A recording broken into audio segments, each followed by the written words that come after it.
Okay, welcome everybody to this my talk about GraphQL and Groovy. Of course, first a little bit introduction. Let me introduce myself. My name is Mario García, for those who don't know me. Well, you can find me in Twitter or at GitHub. Those are my accounts. I think, yeah, my Twitter account is on the bottom page. So if you want to say something, say hello, you can.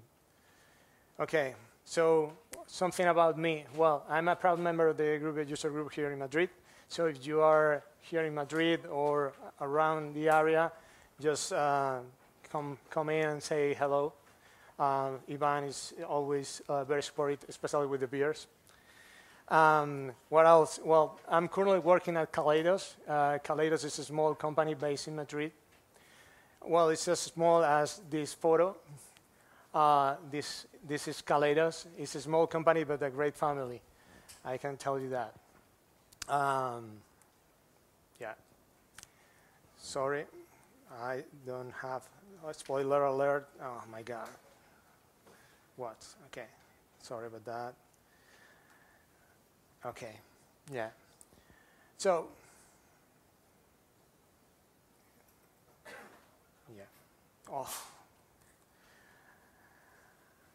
I forgot to. I didn't find my remote, so I have to take this one. Well, anyway, my introduction.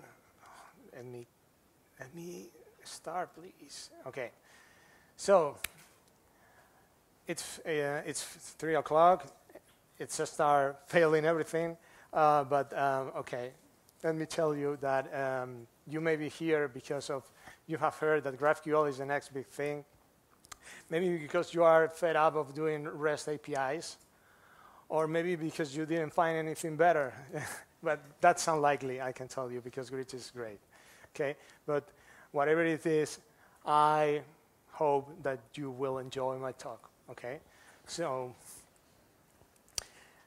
what I'm going to be talking about in the next 40, 45 minutes, well, I will be giving a little introduction about GraphQL, what it is and what it's not. Then I will be talking a little bit deeper about how you can build GraphQL query. And that takes some time, especially for talking about the types and the query language. And then I will be showing you a couple of applications made with Java, Groovy, and some frameworks or toolkits from the Groovy world. And finally, I will be giving some conclusions about what we've been seeing through the talk. Okay. So first, I need to tell you something about GraphQL, what it is. Okay. So what is GraphQL?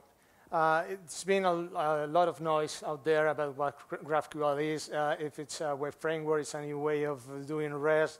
Well, despite what you may think, it is not. It's just a query language. Okay. So because it's a query language, and also a server runtime spec, it doesn't have to do much more with the application layer. It's just a query language. We'll see later on that we can mix it or combine it with application layer using HTTP. But for the time being, just keep in mind that it's a query language. Also a server-side runtime, just to know how to serve the response for those queries. And it uses a type system to define the graph of the data you want to expose, and also the queries, which are, by the way, types defined in the GraphQL schema.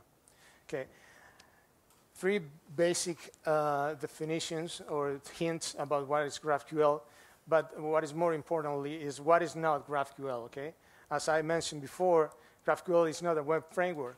Okay, it's just a specification. It has many implementations in many different languages.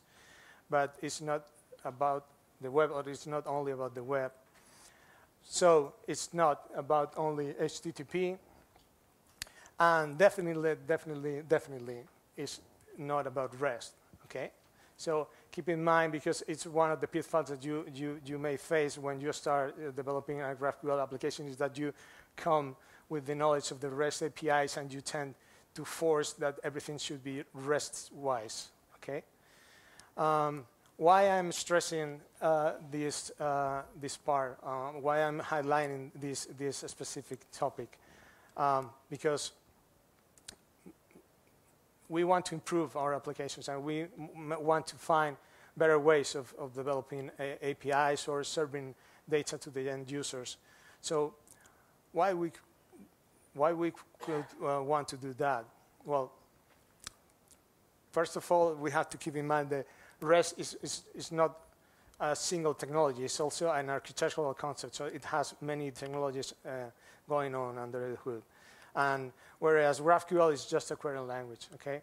So what are the main differences between both that you have to keep in mind when developing a new application? Well, a very important one is that REST is always focused on one URI, one resource. So you have a URI that is defining a resource, and you have operations over that resource. Whereas GraphQL, you can specify a URI when you're developing an HTTP-based GraphQL application. But in this particular case, one URI, which is normally GraphQL, can serve many different types of data, okay? And many operations over that data. What else? The application layer. As I mentioned before, you would normally see a GraphQL application running over an HTTP layer, but it's not only that. You can be using GraphQL to query the database just to, I don't know, to do a script that does something that needs to query data. You can use GraphQL. So it's not tied to any specific protocol. Who is front developer here? Oh, few. Okay, you can leave it now. No, I mean it's a more front end and friendlier approach, because normally the back end is the king. When developing a REST API, normally the front end developer comes and start complaining because I didn't expose this, or I forgot to expose that, and that ends being a bottleneck, no? You know. And then it's when you see the situation that you have this meeting and the front developer told you that he needed a bunch of fields. You implemented it, and he comes back and say, you know what? I forgot one field. And then it's what you look at the guy and say, no problem. I'll see what I can do. So trying to explain a little bit deeper what is going on with GraphQL, I will give you a challenge. The challenge is about a user that may have a requirement. This requirement is, I want to expose all James Bond films information. Okay, that could be a very legitimate use case. And the user is telling you, well, users will only use web browsers. Okay, okay, only web browsers. Okay. For now, okay.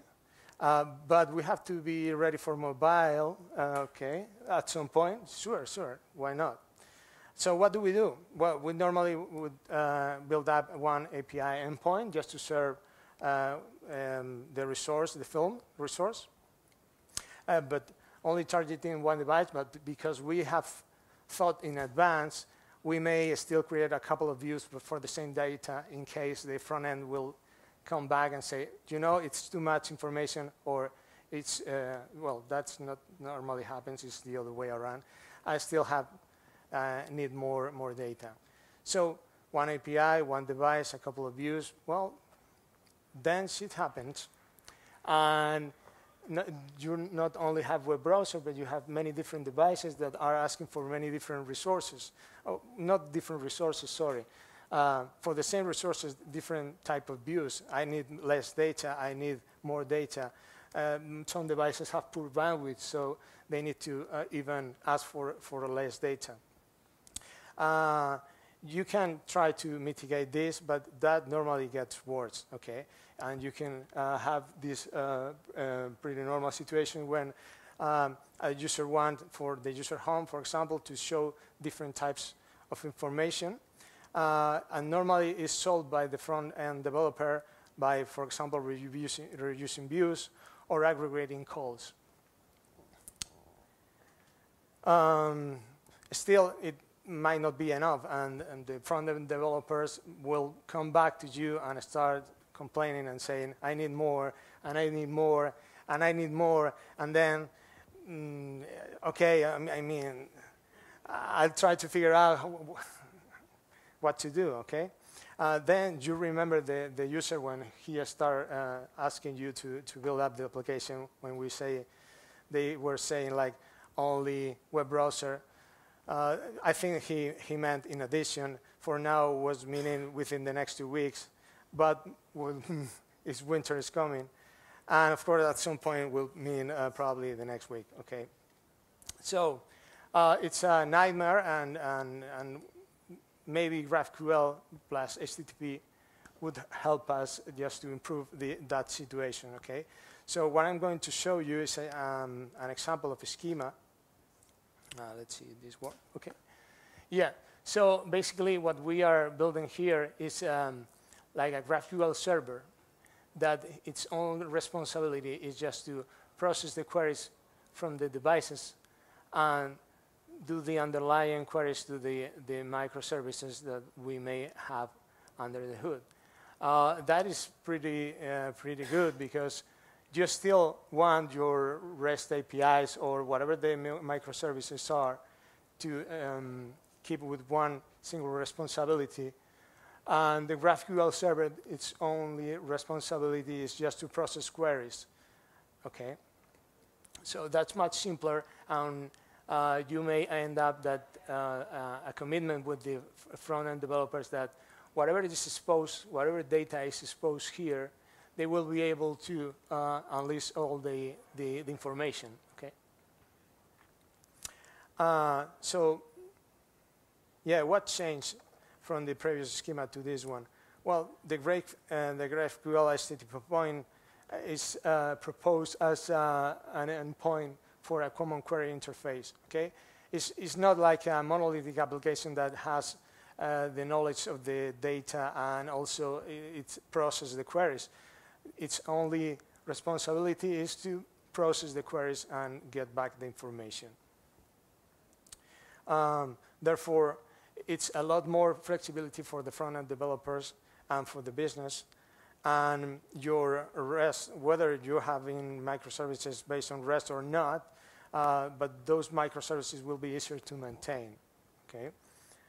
And of course, we have to keep trying to keep the single responsibility in each one of them.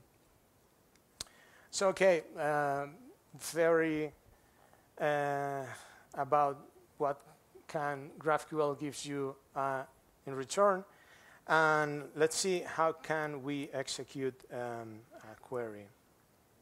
Okay. So we've seen what is GraphQL, and we want to execute queries just to see how it works. So in order to execute a query in GraphQL, you need first to define the types, which means the data you're going to expose, just to give it a structure. You have to define as well the queries, which, by the way, are also types defined within that schema. And finally, execute the queries against the schema and also against the underlying implementation. Okay, let's see an example. We were talking about James Bond. Well, here it comes. We're going to see all those steps all together. Okay, so first of all, the schema. Here we are defining what we are going to be exposing, which is the films, which, well, I kept to the minimum, so here I only have two fields. The title, which is defined as mandatory. That exclamation mark means it's mandatory. It's required to be included. And the year, which is an integer, okay? And here you can see that we are defining another type, which is the queries, where we are grouping all the queries that we are going to expose.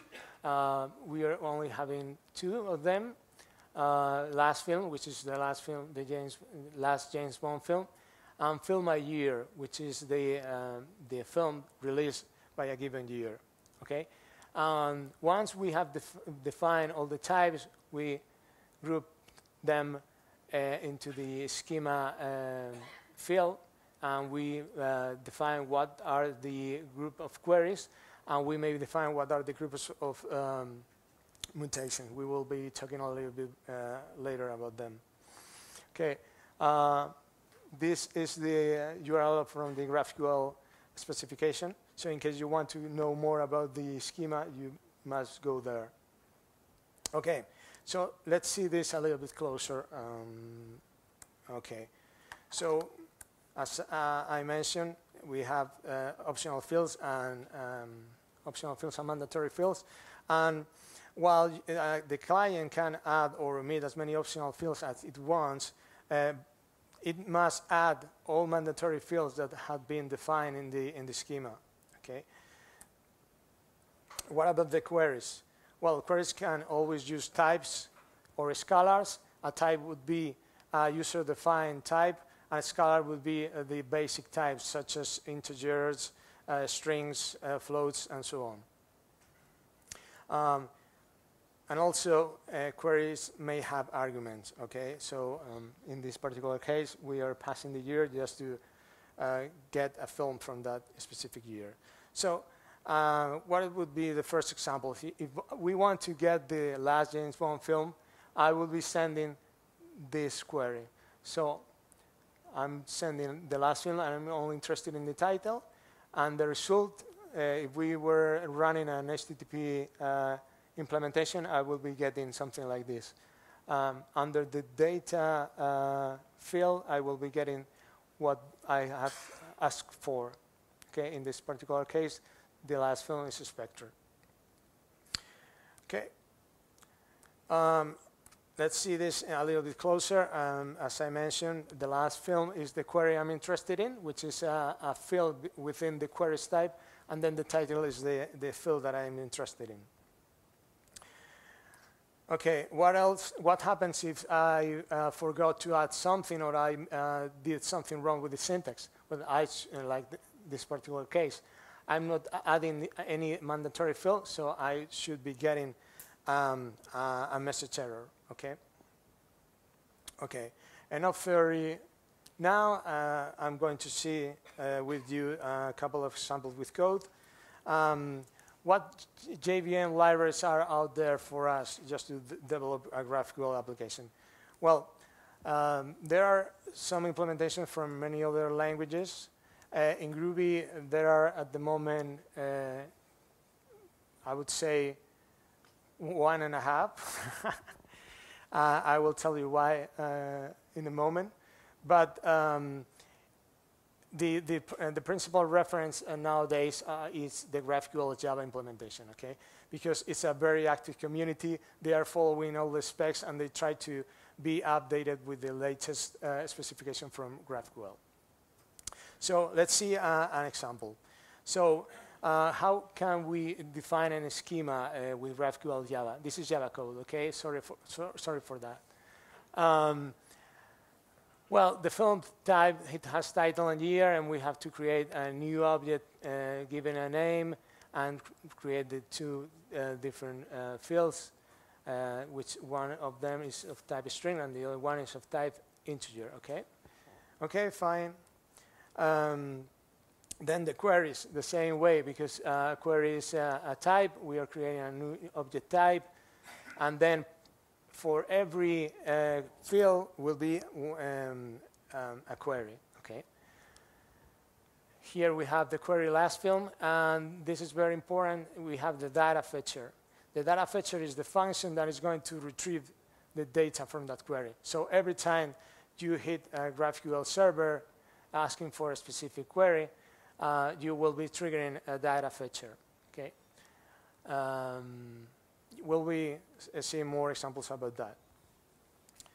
As I was mentioning, the data fetcher is just a functional interface. So I can create a method reference in Java 8 or a closure in Groovy. method reference, closer for the win. Or you can use both. You were using Ruby with the parrot parser. Anyone is using or have checked out that the parrot parser? Yeah, the usual suspects. Okay, cool. We have to talk about it later. Okay, so we have the schema defined, so we want to execute the query. So, yeah, let me check this. So basically, we are creating the GraphQL object, passing the schema, and then we want to execute the query. We may or may not include the context, which is helpful, especially for passing the application layer information, for example, for authorization or authentication. And finally, you may want to add variables. Okay, so here I'm only interested in executing the query with no variables and with no context information. Okay, I'm tired. I don't know you, but it's too much Java code, so I would like to see more Groovy code here. So I'm going to show you GQL, which is a DSL over GraphQL and Java. It's still alpha, and I will be publishing it. I don't know why this is doing this, but I will be publishing it during the Greach. Yeah, that would be the URL, but it's not published yet. I will tweet it. So, how it looks like with Groovy. Okay, so we have the schema, and this is how I would use the DSL. The type film with the field title, and I'm saying that it's a non-null, it's a required field of type string, and the same goes for year, which is a string. I'm adding the description. Well, in GraphQL, it's very easy to add a description, and it's very helpful because it will be published with your schema, and that is very easily to review when your application is up and running. What else? The same goes for the this is the film. Yeah, I'm comparing here the two implementations. I don't know, just to keep in mind. What about the queries? Well, here I'm including both queries. I didn't do it with the Java version because it was too much. So here I'm saying that I have the queries, the last film, which is fetched by the find last film function, and the query by year, which is of this specific type, is fetched by this specific method or function, and it has an argument which is the year. In this case, it's of type string. Okay. Yeah, as I mentioned before, it was too much Java code only for one query, so I couldn't find a space for the rest. What about the execution?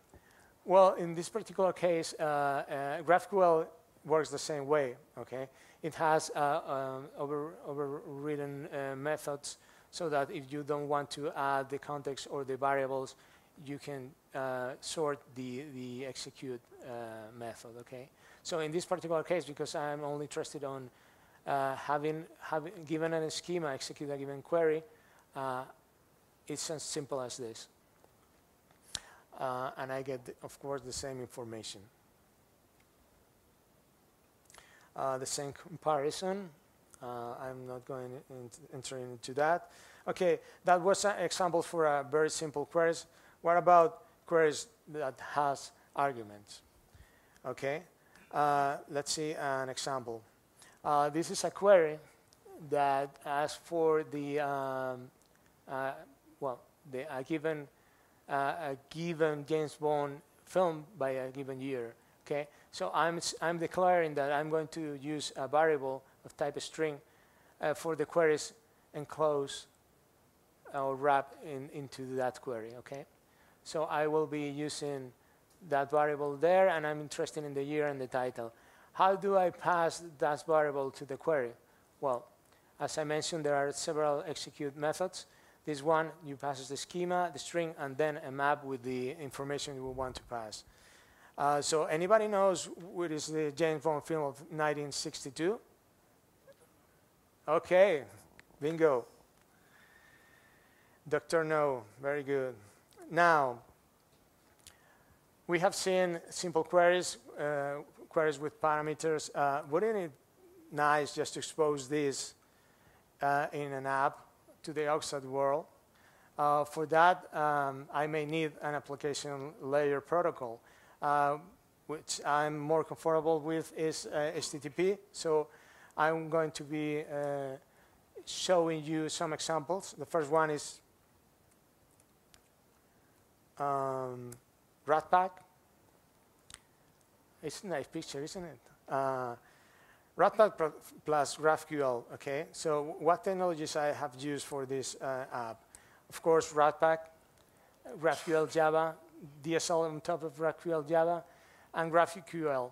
Well, just a few words. One of the greatest things about GraphQL is that the documentation normally is really easy to implement.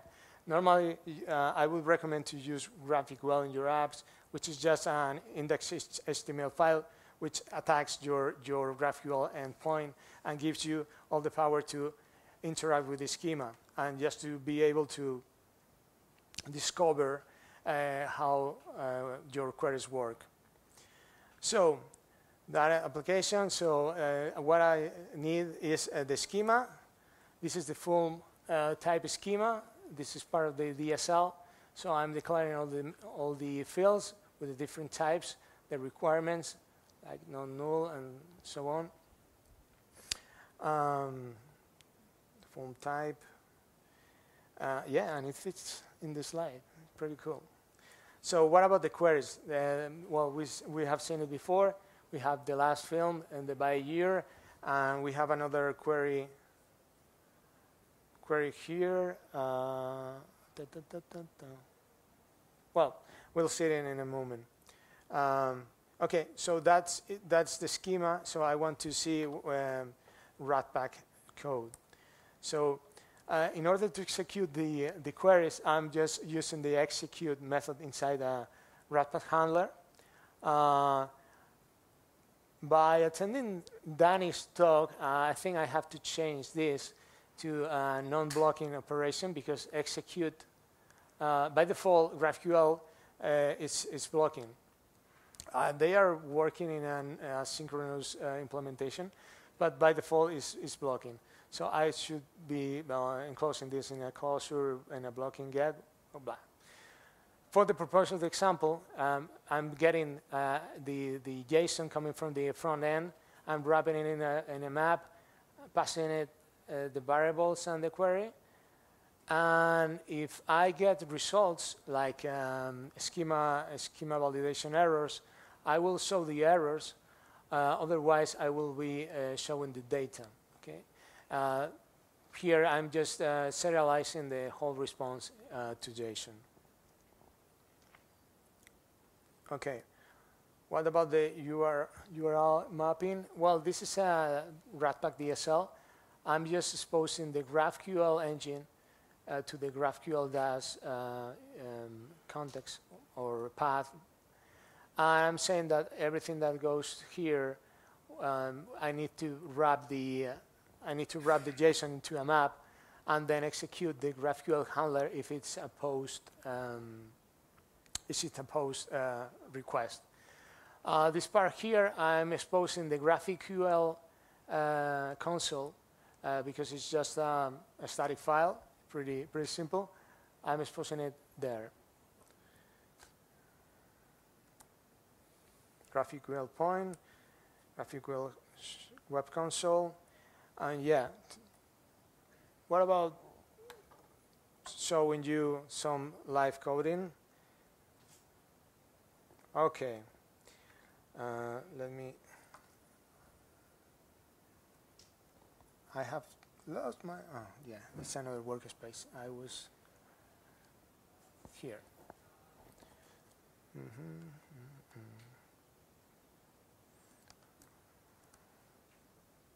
Okay, I'm going to show you. I'm running the Ratpack application, and I will be opening really quick, and then demo time. I have lost the cursor.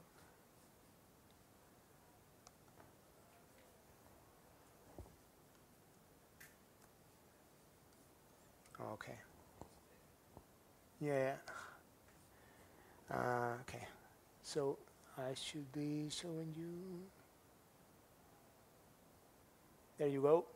So this is a GraphQL console, and what it's great for several things. First of all, is this one. If you want to know the schema of your exposed schema, you can you can see it here. So if I had mutations, you will be seeing here mutations, but these are the queries that are exposed by our backend. So I can see that there are 3 different queries. Last film that returns film, by year that receives a parameter and returns a film, and this last one that receives a name and gives a list of films, okay? So you can see here that the description that we can define in the schema are shown through the web console, so it's very handy for somebody that start looking into your schema and to know what the data is about. It's pretty cool. What else? The console is kind of auto-discovery, because you can start saying auto-completion, like saying, I am interested in the, I don't know, last film, okay? So, but I don't know what are the fields. So I have to check to the side. No, I can ask the backend to say, tell me what are the exposed fields. So I can say, okay, the title, and then the year, for example. Okay, if I execute this, I will be getting the information. I can start adding what was the James Bond in that film, Daniel Craig. Okay, so it's really cool, because imagine your front-end developer may be checking, I don't know if I'm going to add this field or not, or I don't know what fields are available. Well, you can check it out with the GraphQL console. What else? For example, another thing that it's worth mentioning. Remember I was saying that a front-end developer may start reducing endpoints just to trying to work out a certain situation. Well, the cool thing about GraphQL is you can group queries. So I can send in a single request different queries. In this case, I'm going to do it. Okay, I'm going to write it the proper way. Year, but I need to define it here. Queries.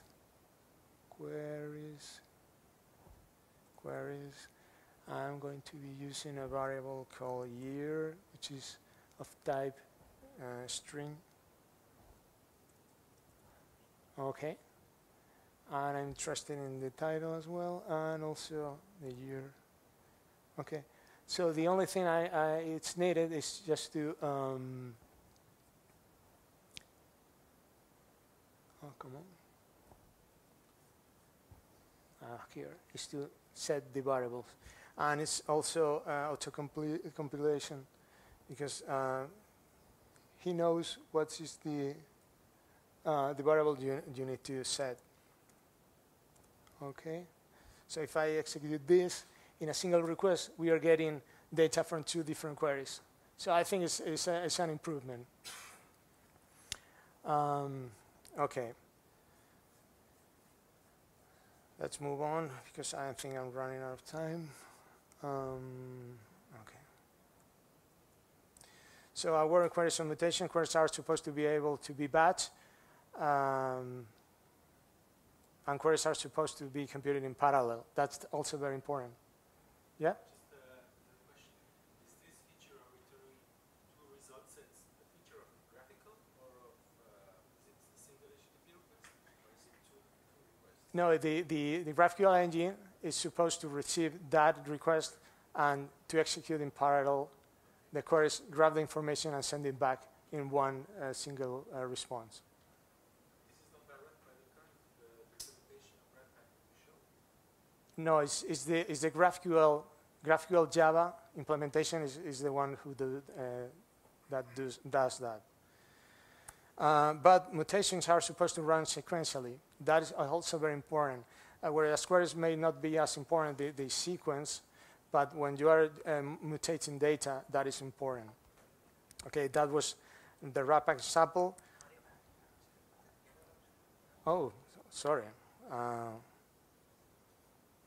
didn't.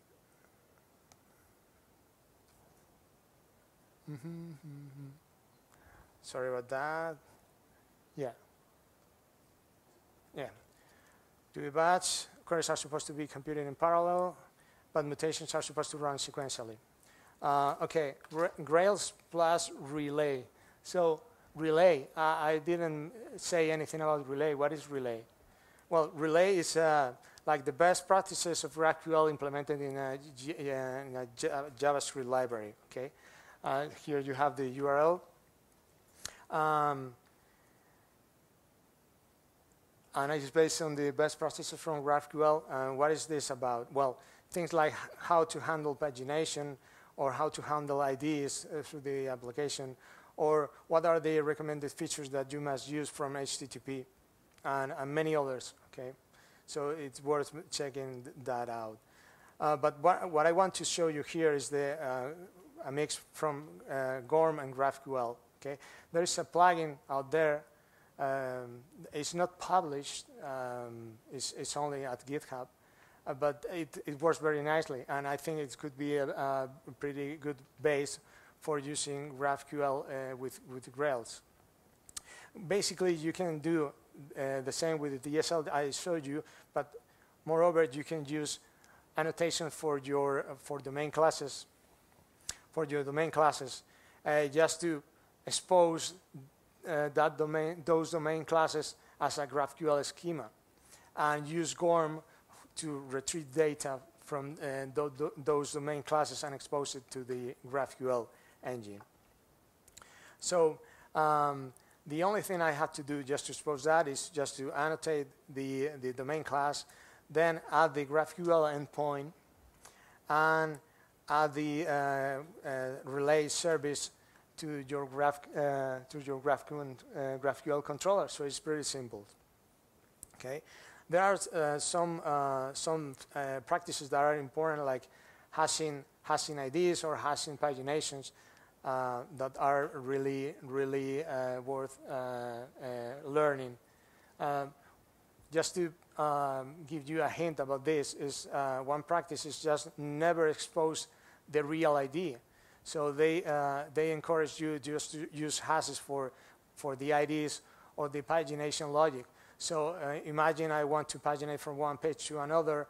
If I expose 1 through 10, I want to expose the next 10. That is a logic that you're implementing. If you want to change that logic, and you are exposing the real logic to your developers, then it's harder to change. If you are exposing only a hash that gives you the next page, it's easier to change the implementation. Okay, so I think I'm running out of time. I will be showing you if, in the questions time, if you're interested in some Grails 3 implementation. But yeah. Well, conclusions. We're ending my presentation. Some conclusions I had from this research. Oh my God, really? Well, I'm going just to say it aloud. Well, It's not that it's not about a REST against. It's not about REST over GraphQL. I think GraphQL should be something more that added to your environment, so that it's easier for your front-end developers just to expose and to exploit your data. Okay. It's a great improvement from the business point of view, and of course your front-end developers mates will love you for that. I hope the talk would help you to improve your applications. And that was all. Thank you very much.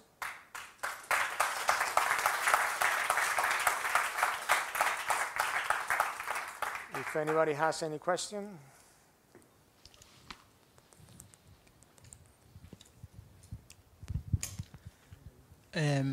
One question. You didn't mention any inconvenience or any problems with GraphQL. Is everything peachy? Everything is perfect with GraphQL? Or there is any big problem that you can see with GraphQL? There are some of them. The most important one is that the first time I faced trying to build a GraphQL application, I started thinking in terms of REST. Things like what happens if some business logic validation fails? I should be returning like 404 or something like that. And it doesn't work like this, because it doesn't have to do with REST. So if you want to use status codes, it's up to you. But you will be messing around with that kind of behavior, because you will be messing terms from REST and terms from GraphQL. GraphQL normally would respond with all the schema validation errors as JSON messages. And if you want to send other type of messages, normally the GraphQL Java and some other implementation, what they do is just to, if you throw a specific type of exception, they will grab your exception and they will convert it to a GraphQL error message, so that you can use the same infrastructure for sending all your error messages. So it's basically up to you, how to use it. What else? Pretty much is the how to deal with everything that is not the queries. For example, authorization.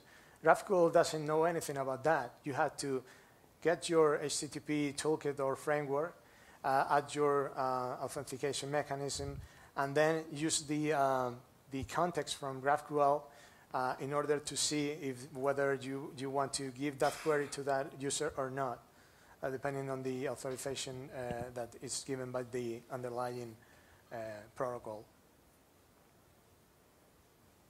Any other question? Yeah, okay.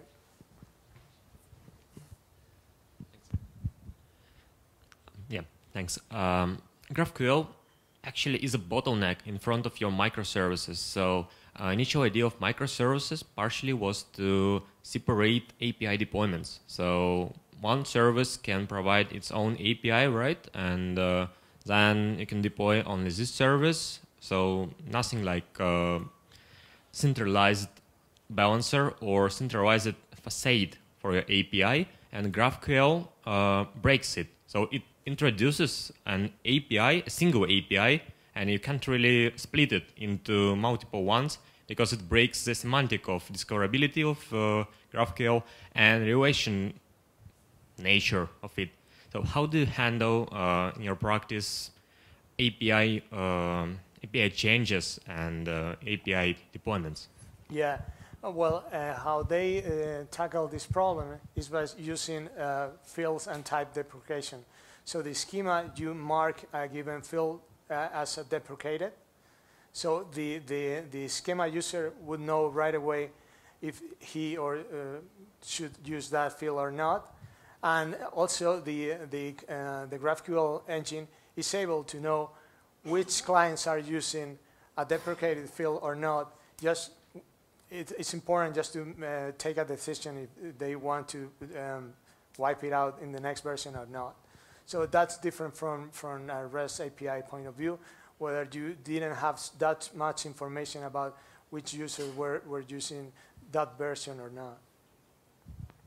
About the scalability, I guess I wouldn't attack all the mutation or something that changes the right part of the application, but the reading part, like exposing your data and the clients reading your data, I mean, you can scale load balancing But I was more talking about the process of deployment. Like with GraphQL, you have to deploy underlying API first, and then some centralized GraphQL proxy, right? Oh yeah. And it means that it's a bottleneck inside a big team, like where you have some cross-functional teams with different microservices. Yeah, I know what you mean. I guess this is not a silver bullet.